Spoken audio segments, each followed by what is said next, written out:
세계복음화의 꿈을 꾼 요셉이란 말씀을 주셨습니다. 할렐루야.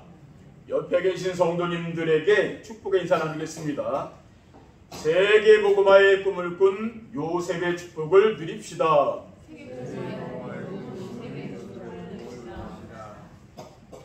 지난주에는 기도의 사람인 야곱이 받은 축복이라는 말씀을 주신 하나님께서 이번 주일에는 세계복음화의 꿈을 꾼 요셉이라는 말씀을 주셨습니다. 기도의 사람인 야곱이 받은 축복이란, 야곱은 장자의 명분과 아버지의 축복권을 사모하였고, 야곱은 라반의 딸과 결혼하여서 자녀들을 출산하였으며 야복 강변에서 기도하다가 이스라엘이라는 이름을 얻었다고 했습니다. 기도의 사람인 야곱이 받은 축복을 누리려면은 인생의 근본문제 해답이신 그리스도를 알고 믿어야 되고, 미래의 방향은 세계복음화, 민족복음화, 지역복음화에 둬야 하며, 교회에서 공동예배의 축복과 가정에서 정식의 축복을 누려야 한다고 했습니다. 이 시간에는 하나님께서 우리에게 세계복음화의 꿈을 꾼 요셉이란 말씀의 제목을 주셨습니다. 오늘 예배 시간에 선포되는 말씀을 통해서 하나님의 크신 은혜와 축복이 우리 성도님들의 가정과 산업과 학업 현장에 차고 넘치시기를 주님의 이름으로 축원드립니다. 아멘.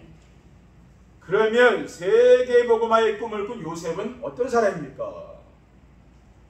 세계복음화의 꿈을 꾼 요셉은 형절의 곡식단과 해와 달과 열한 별이 자신에게 절을 하는 꿈을 꿨어요. 17세 청소년 나이에 그 꿈을 꿨습니다. 어떻게 요셉은 형들의 곡식단과 해와 달과 열한 별이 자신에게 절하는 꿈을 꿨습니까? 우리가 밭에서 곡식단을 묶더니 내 단은 일어서고 당신들의 단은 내 단에 절하였다고 했습니다. 창세기 37장 6절에 8절에 보면은 요셉이 그들에게 이르되 청하건대 내가 꾼 꿈을 들으시오. 하루는 꿈을 꾸고서 이제 꿈 해석을, 꿈을 이야기하는 겁니다.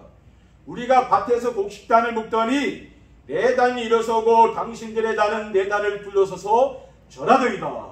그의 형들이 그에게 이르되 내가 참으로 우리의 왕이 되겠느냐? 참으로 우리를 다스리게 되겠느냐? 그래서 그 꿈 때문에 요셉을 미워했다 그랬어요. 그렇지 않아도 편애해가지고, 아버지가 편애해서 요셉을 미워했는데 꿈 때문에 더 미워했다 그랬어요. 그리고 내가 또 꿈을 꾼 저 해와 달과 열한 별이 내게 절하였다고 했습니다. 창세기 37장 9절에 10절에 보면은 요셉이 다시 꿈을 꾸고 그 형제에게 말하며 이르되 내가 또 꿈을 꾼즉 해와 달과 열한 별이 내게 절하더이다. 그가 그의 꿈을 아버지와 형들에게 말하며 아버지가 그를 꾸짖고 그에게 이르되 내가 꾼 꿈이 무엇이냐 그랬어. 나와 네 어머니와 내 형들이 참으로 가서 땅에 엎드려 내게 절하겠느냐라고 했습니다. 그러니까 이게 그냥 우리가 꾸는 꿈이 아니고 이거는 하나님의 계획이 있는 꿈이죠. 그렇죠? 앞으로 요셉의 미래를 하나님이 알려주는 그런 꿈이라고 말해요. 형들은 이제 우리 시기했습니다. 그렇죠? 시기일수가 많지 않아요, 집안에서도. 근데 그 아버지는 그 말을 간직해뒀다 그랬어요. 창세기 37장 11절에 그의 형들은 시기하되 그의 아버지는 그 말을 간직해두었다 그랬어요. 그럼 개혁성경을 보면은 마음에 담았다 그랬어요. 뭡니까? 이 꿈은 앞으로 요셉의 앞나라와 관계있다는 것을 알고 있는 거죠. 그렇죠? 둘째, 요셉은 애굽에 가서 노예 생활과 감옥 생활을 하고 마침내 애굽의 총리가 됐습니다. 어떻게 요셉은 애굽에 가서 노예 생활과 감옥 생활을 하고 마침내 애굽의 총리가 됐습니까?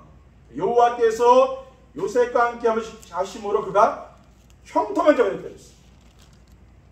창세기 39장 2절에 3절에 여호와께서 요셉과 함께 하심으로 그가 형통한 자가 되어 그의 주인 애굽 사람의 집에 있으니 그의 주인이 여호와께서 그와 함께 하심을 보며 또 여호와께서 그의 범사에 형통하게 하심을 보았더라. 형들에게 이제 미움을 당해서 이제 죽임을 당하는 그 위기 속에서 지금 미디안 상인들에게 팔려서 애굽, 이집트죠. 애굽으로 이제 팔려갔잖아요. 그 노예 시장에 갔는데 보디발 장군의 그 노예를 들어간 겁니다. 그렇죠. 그런데 여호와께서 요셉과 함께 했다 그랬어요. 그리고 여호와께서 요셉과 함께 하시고 그에게 인자를 더하사 간수장에게 은혜를 받게 하셨다고 했어요. 창세기 39장 21절 23절을 보면요. 여호와께서 요셉과 함께 하시고 그에게 인자를 더하사 간수장에게 은혜를 받게 하심에 간수장이 옥중 죄수를 다 요셉의 손에 맡김으로 그 재반사물을 요셉이 처리하고 간수장은 그의 손에 맡긴 것을 무엇이든지 살펴보지 아니하였으니 이는 여호와께서 요셉과 함께 하심이라 여호와께서 그의 범사에 형통하게 하셨다. 그러니까 지금 보디발 장군의 그 아내가 요셉을 또 유혹했잖아요. 요셉이 좀 잘생겼나 보죠, 그렇죠? 근데 그 유혹에 넘어가지 않으려고 하다가 뭡니까? 그 아내에게 고발을 당한 거예요. 그래서 감옥에 가게 된 거라. 아무 죄도 없는데 이거 감옥 갔습니다, 그렇죠? 근데 여호와께서 요셉과 함께 했다. 다른 사람 같으면 이야기할 게 아닙니까? 보디발 장군하고도 친하니까.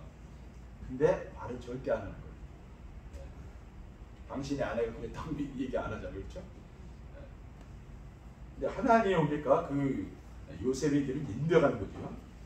그리고 바로 왕이 신하들에게 이와 같이 하나님이 여기에 감동된 사람을 우리가 어찌 찾을 수 있겠냐고 했어요. 창세기 41장 38절을 보면요. 바로가 그의 신하들에게 이르되 이와 같이 하나님의 영에 감동된 사람을 우리가 어찌 찾을 수 있으리요 하고 요셉에게 이르되 하나님이 모든 것을 내게 보이셨으니 너와 같이 명철하고 지혜 있는 자가 없도다. 그러니까 요셉은 이제 꿈 해석을 잘하는 사람 아니죠. 그렇죠? 하나님은 지혜를 준 거죠. 바로 왕이 어느 날 꿈을 꿨는데 애굽의 7년 흉년, 7년 풍년 그것을 이제 그 꿈을 이제 요셉이 감옥에 있는데 술 맡은 관원장이요. 요셉이 꿈의 몽 때문에 이제 복직될 거 아닙니까? 그러니까 그 사람이 그 요셉이라는 사람이 있는데 그 불러보라고 꿈 해석을 잘한다고 그러니까 바로 왕의 꿈을 해석해 줬어요. 애굽의 그 미래 아닙니까? 그러니까 이와 같이 지혜로운 사람이 세상에 어디 있습니까? 그렇죠? 미래 아는 사람이 없잖아요. 그러니까 네가 바로 총리야. 그래서 하나님의 은혜로 세상 방법으로 총리 된 거 아닙니다. 그렇죠? 시험과 경쟁을 뚫고 올라가서 한 게 아니고 하나님의 은혜를 그 자리에 올라간 거예요. 그렇죠? 셋째, 요셉이 형제를 만났을 때 나를 이리로 보낸 이는 당신들이 아니고 하나님이라고 했어요. 어떻게 요셉이 형제를 만났을 때 나를 이리로 보낸 이는 당신들이 아니고 하나님이라고 했습니까? 그러니까 요셉이 애굽의 총리가 되어서 백성들에게 이제 곡식을 파는 거죠. 흉년이 들었잖아요. 7년 동안. 그 풍년 때 다 저장해 뒀잖아요. 창고에. 그러니까 요셉의 형들이 와서 그 앞에 땅에 엎드려 처했다 그랬어요. 그러니까 가나안 땅에도 기근이 든 거예요. 그 애굽 옆에 나라니까. 그러니까 곡식사로 이제 애굽에 곡식이 있다는 말을 듣고 형들이 간 거죠. 창세기 42장 6절 7절에 때 요셉이 나라의 총리로서 그 땅 모든 백성에게 곡물을 팔더니 요셉의 형들이 와서 그 앞에 땅에 엎드려 절하매 요셉이 오고 형들인 줄을 알아 모르는 체하고 엄한 소리로 그들에게 말하여 이르되 너희가 어디서 왔느냐? 그들이 이르되 곡물을 사려고 가나안에서 왔나이다. 그러니까 지금 요셉 앞에 지금 쌀 사러 간 거 아닙니까? 그렇죠? 근데 거기서 이제 요셉이 형들을 알아보잖아요. 요셉은 알아봤지만 형들은 몰라보죠. 왜 총리가 됐을 거 상상을 못하잖아요. 그리고 이제 요셉하고 이제 형들하고 만남이 됐기 때문에 자기 신분을 얘기할 거 아닙니까? 요셉이 그때 이제 하는 이야기입니다. 당신들이 나를 이곳에 팔았다고 해서 근심하지 마소서 한탄하지 마소서. 창세기 45장 5절에 당신들이 나를 이곳에 팔았다고 해서 근심하지 마소서 한탄하지 마소서 하나님이 생명을 구원하시려고 나를 당신들보다 먼저 보내셨나이다. 지금 동생을 죽이려고 했기 때문에 뭐 사형감 아닙니까? 그렇죠? 근데 그게 아니에요. 형제를 만났는데 절대 그런 얘기 안 해. 네? 원수잖아요. 근데 절대 그런 얘기 안 하는 거예요. 7절 8절을 보면요. 하나님이 큰 구원으로 당신들의 생명을 보존하고 당신들의 후손을 세상에 두시려고 나를 당신들보다 먼저 보내셨나니 그런즉 나를 이리로 보낸 일은 당신들이 아니요 하나님이시라. 하나님이 나를 바로에게 아버지로 삼으시고 그 온 집에 주로 삼으심에 애굽 온 땅의 통치자로 삼으셨나이다. 그러니까 뭡니까? 지금 하나님이 나를 여기로 보냈다 그러잖아요. 애굽에 형들이 보냈는데 사실 형들이 보냈잖아요. 그게 사실이잖아요. 근데 형들이 보낸 게 아니라는 거. 하나님이 믿음의 눈으로 이제 보는 거죠. 그렇죠? 하나님 나를 곳에 보내서 총리됐다고 하게 하잖아요. 그러니까 얼마나 은혜가 되겠습니까? 죽을 수밖에 없는 사람들인데 안 죽게 됐잖아요. 요셉은 그 상처가 그 마음에 하나도 없잖아요. 원한이 있을 거 아닙니까? 분노 같은 그게 없잖아요. 왜 그래요? 복음을 누리니까 그럴 수밖에 없잖아요. 그렇죠? 그리고 야곱의 집사람으로 애굽에 이른 자가 모두 70명이었어요. 그래서 이제 그 형들이 이제 아버지 집에 가서 아버지랑 야곱이랑 뭐 다 어머니랑 다 드리고 이제 형제들 다 드리고 자손들 드리고 이제 애굽으로 간 겁니다. 기근 때문에 살 수가 없잖아요. 창세기 46장 27절에 보면은 애굽에서 요셉이 낳은 아들은 2명이니 야곱의 집사람으로 애굽에 이른 자가 모두 70명이에요. 그러니까 70명이 지금 애굽으로 이제 이주를 하는 겁니다. 그럼 지금 그 자손들이요 다 이제 살게 된 거죠. 요셉 때문에. 그래서 이 사람들이 70명이었는데 이 지금 막 하늘에 별과 같이 바닷가에 모래같이 그렇게 많게 되고 그 자손들이 번성해가지고요 이런 축복을 이제 누리게 된 거죠. 세계 복음화의 꿈을 꾼 요셉과 같이 되려면은 어떻게 됩니까? 세계 복음화의 꿈을 꾼 요셉과 같이 되려면은 그리스도는 완전하고 충분하여 모든 것임을 믿어야 됩니다. 왜 그리스도는 완전하고 충분하며 모든 것임을 믿어야 됩니까? 왜냐하면 예수 그리스도는 완전하신 창조주 하나님이시고 금과 티가 없으신 완전하신 인간이시기 때문에 베드로전서 1장 18절에 19절에 너희가 알거니와 너희 조상이 물려준 헛된 행실에서 대속함을 받은 것은 은이나 금같이 없어질 것으로 된 것이 아니요 오직 흠없고 점없는 어린 양 같은 그리스도의 보배로운 피로 된 것이니라 라고 했잖아요. 예수 그리스도는 금과 티가 없기 때문에 우리를 구원하실 수가 있습니다. 히브리서 9장 14절에 하물며 영원하신 성령으로 말미암아 흠없는 자기를 하나님께 드린 그리스도의 피가 어찌 너희 양심을 죽은 행실에서 깨끗하게 하고 살아계신 하나님을 섬기게 하지 못하겠느냐 라겠습니까? 그러니까 예수 그리스도는 죄가 없잖아요. 예수 그리스도를 통해서 우리는 뭡니까? 하나님을 섬길 수가 있는. 그렇지 않으면 우리 인간은 하나님께 나갈 수가 없는 거죠. 그리고 사도 바울은 그리스도를 위하여 자신이 좋아하는 모든 것을 배설물로 여기다 했어요. 빌립보서 3장 8절에 내가 그를 위하여 모든 것을 잃어버리고 배설물로 여김은 그리스도를 얻고 꺼내서 발견되려 합니다. 내가 가진 의는 율법에서 난 것이 아니요 오직 그리스도를 믿음으로 말미암은 것이니 본 믿음으로 하나님께로부터 난 의라. 세상의 것은 뭡니까? 배설물로 여긴다. 사도가. 그러니까 그리스도 안에서 발견되기를 원한다는 거죠. 그리고 그리스도 안에 지식과 지혜의 모든 보화가 감춰져 있기 때문입니다. 그래서 2장 3절에 보면은요. 이는 그들로 마음의 위안을 받고 사랑 안에서 연합하여 확실한 이의 모든 풍성함과 하나님의 비밀인 그리스도를 깨닫게 하려 함이니 그 안에는 지혜와 지식의 모든 보화가 감춰져 있다고 했습니다. 그러니까 그리스도 안에 사도 바울은 모든 지식, 지혜, 보화가 다 들어있다고 했죠. 우리는 뭡니까? 이 그리스도를 내가 누려야 되는 거예요. 둘째, 모든 문제와 사건 속에 있는 하나님의 절대 계획을 믿고 순종해야 됩니다. 왜? 모든 문제와 사건 속에 있는 하나님의 절대 주권을 믿고 순종해야 됩니까? 왜냐하면 하나님을 사랑하는 자에게는 모든 것이 합력하여 선을 이룬다 했어요. 로마서 8장 28절에 우리가 알거니와 하나님을 사랑하는 자 곧 그의 뜻대로 부르심을 입은 자들에게는 모든 것이 합력하여 선을 이룬다. 38절에 39절이에요. 내가 확신하노니 장래일이나 능력이나 높음이나 기쁨이나 다른 어떤 피조물이라도 우리를 우리 주 그리스도 예수 안에 있는 하나님의 사랑에서 끊을 수 없으리라 했어요. 이 세상에 어떤 것도 뭡니까? 하나님의 사랑에서 끊을 수 없다. 그리고 다윗은 부와 귀가 주께로 말미암고 또 주는 만물의 주제가 되어서 손의 권세와 능력이 있다고 했어요. 역대상 29장 12절에 부와 귀가 주께로 말미암고 또 주는 만물의 주제가 되어서 손의 권세와 능력이 있사오니 모든 사람을 크게 하심과 강하게 하심이 주의 손에 있나이다. 이게 하나님의 주권을 믿어야 되는 거예요.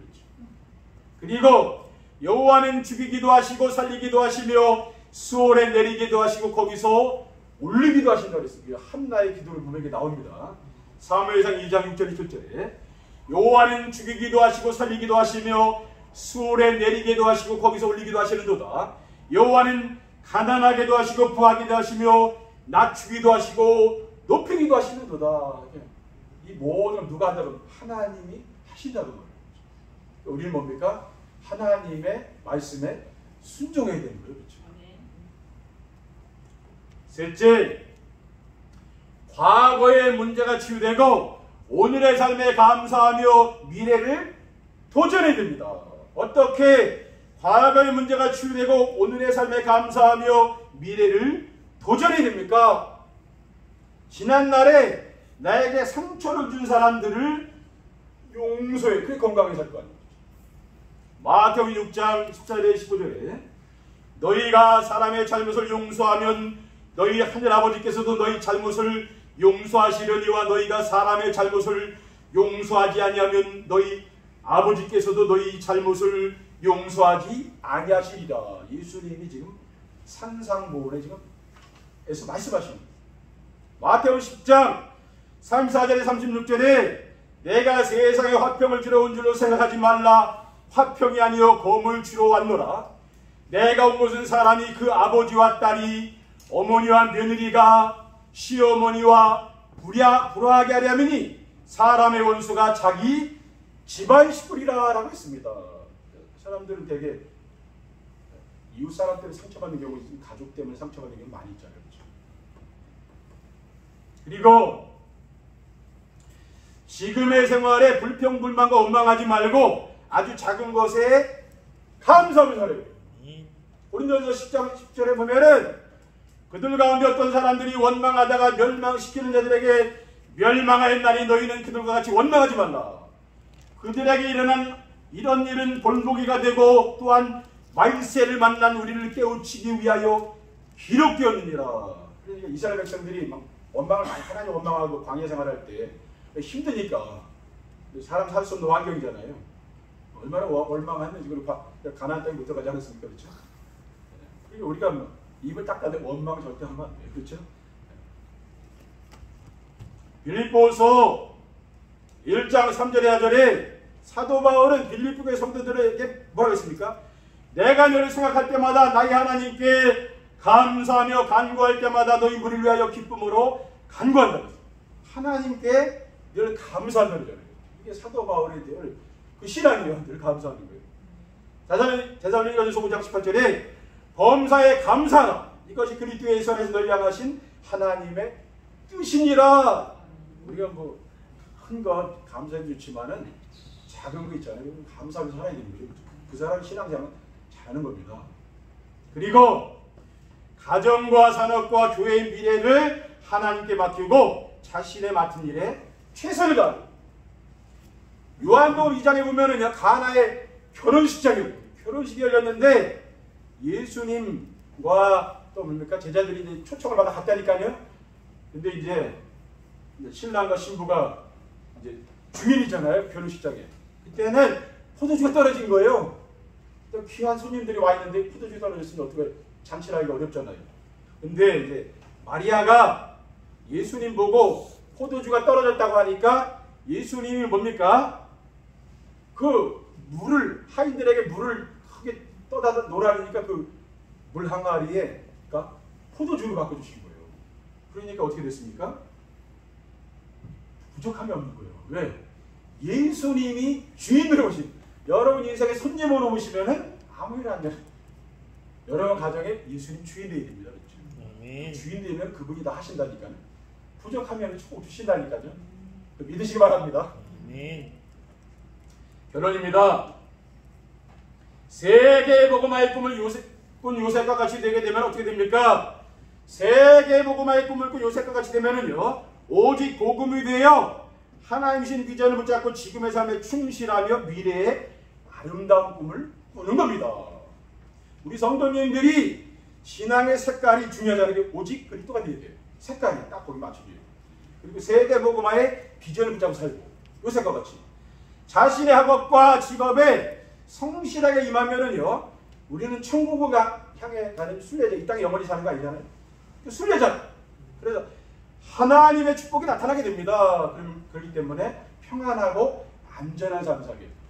세상 사람들 두렵고 막 불안하고 세상 살이가 얼마나 힘듭니까? 그런데 하나님이 축복하니까 평안하고 아무 일 없어요.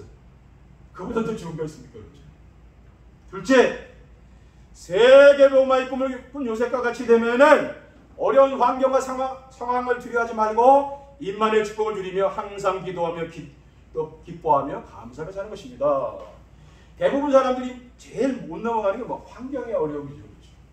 가정이나 뭐 직장이나 이런 환경 어려움, 상황을 못 넘어가잖아요. 거기 대부분 사람 그런 거 아닙니까? 힘들잖아요. 근데 하나님 함께 하시는 임마의 축복을 누리게 되면은요, 매 순간마다 기뻐해요. 슬퍼하는 게 아니에요. 모든 것을 기도하며 범사에 감사하며 살게 되는 줄 믿으시기 바랍니다. 데살로니가서 5장 16절 18절에 항상 기뻐하라 쉬지 기도하라 범사에 감사하라 했어요. 마지막으로 세계 복음화의 꿈을 꾼 요셉과 같이 되면은 과거의 상처들이 치유되어 믿음과 소망과 사랑이 넘치고 삶의 현장에서 전도가 되고 교회에서는 제자가 세워집니다. 모든 성도님들이 과거에 나에게 상처 준 사람, 이걸 오늘 예배당 나가시기 전에 다 용서하고 나가기 바랍니다. 그렇죠? 그렇게 하셔야 돼요. 그리고 그러면 어떻게 되냐? 데살로니가 교회 성도들 같이 뭐냐면은 믿음과 소망과 사랑이 넘쳐요. 믿음. 내가 믿는다. 내가 뭐 의심하고 그런 게 아니라 내가 사람도 믿고 하나님도 믿고 그 다음에 소망. 앞으로 미래에 소망이 있어요. 그 다음에 사랑. 미움과 세상은 증오 이런 게 가득한 거 아니에요? 세상. 근데 내가 사랑한다니까. 사람도 사랑하고. 그 얼마나 좋겠습니까? 그렇죠? 그런 세상이 되면요. 현장에서 구원받은 영혼을 만나 전도가 되며 교회에서는 행복한 삶을 사는 성도들을 보고 따라오는 제자가 일어나는 줄 믿으시기 바랍니다. 데살로니가서 1장 3절에 너의 믿음의 역사와 사랑의 수고와 우리 주 예수 그리스도에 대한 소망의 인내를 우리 하나님 아버지 앞에서 끊임없이 기억한다고 사도 바울이 이야기하죠. 이와 같은 성도들이 되면 얼마나 좋겠습니까? 우리 성도님들 세상 염려의식 다 내려놓으시고 하나님이 이번 한 주간에 여러분 주실 축복을 기대하시는 사실 바랍니다. 아멘. 이러한 축복을 누리시는 성도님들 되시기를 주님의 이름으로 축원드립니다. 기도하겠습니다.